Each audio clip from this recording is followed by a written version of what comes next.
काल मी 4,600 कोटीच्या चेकवर सही करून आलोय। सातत्याने दर महिन्याला तुम्हाला हे पैसे मिळणार आहेत। या योजना पुढे 5 वर्ष चालू राहतील हा शब्द मी मुख्यमंत्र्यांच्या साक्षीने देतो। एकनाथरावांच्या नेतृत्वाखाली आम्ही महायुतीच्या सरकारमध्ये काम करतोय। आज आल्यानंतर ज्या उत्स्फूर्तपणे माझ्या महिला माझ्या मायमाऊली स्वागत करत होत्या, खरोखरीच मनाला समाधान वाटत होतं।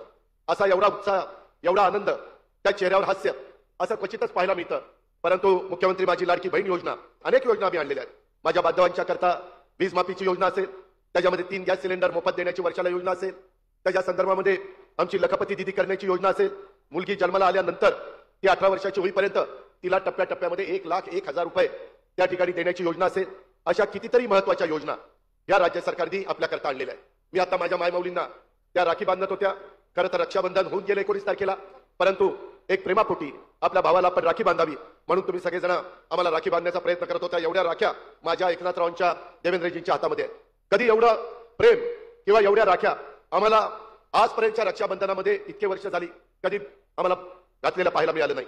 परंतु तुमचा उत्साह बघितल्यानंतर मी मायमाऊलींना विचारत होतो, तुला पैसे मिळाले का, तुमच्या अकाउंटला पैसे आले का?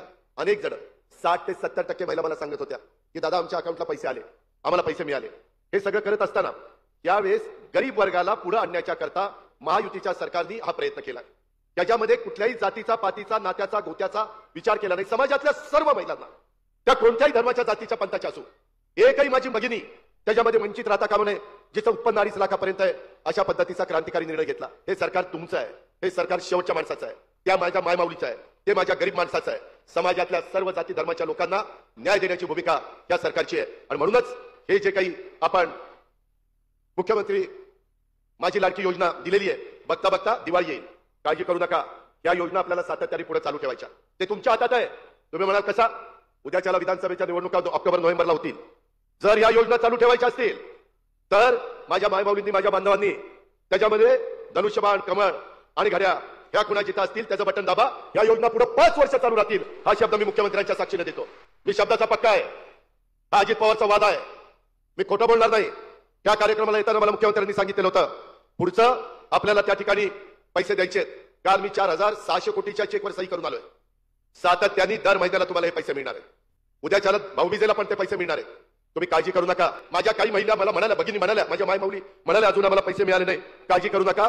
पहिला हप्ता पुण्याला कार्यक्रम झाला, दुसऱ्याचा मला वाटतं नागपूरला कार्यक्रम झाला, तिसरा कार्यक्रम मुख्यमंत्र्यांच्या संमतीनं नाशिक किंवा संभाजीनगरला होईल।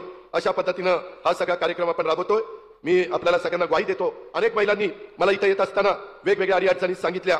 मी आपल्याला पुन्हा सांगतो, ही मुख्यमंत्री माझी लाडकी बहीण योजना ही महायुतीचं सरकार बंद करणार नाही, हा चुनावी जुमला नाही, हा तुम्हाला कायम मदत करणारी भूमिका आहे। उलट राज्याच्या मुख्यमंत्र्यांनी पुढे याच्यामध्ये वाढच होईल, परंतु कमी होणार नाही, अशा पद्धतीने जाहीर केलेलं आहे। या योजनेमुळे माझ्या ग्रामीण भागाच्या आणि शहरी भागाच्या अर्थव्यवस्थेला किंवा अर्थचक्राला गती मिळणार आहे। याही गोष्टीचा आपण विसर पडून देऊ नका।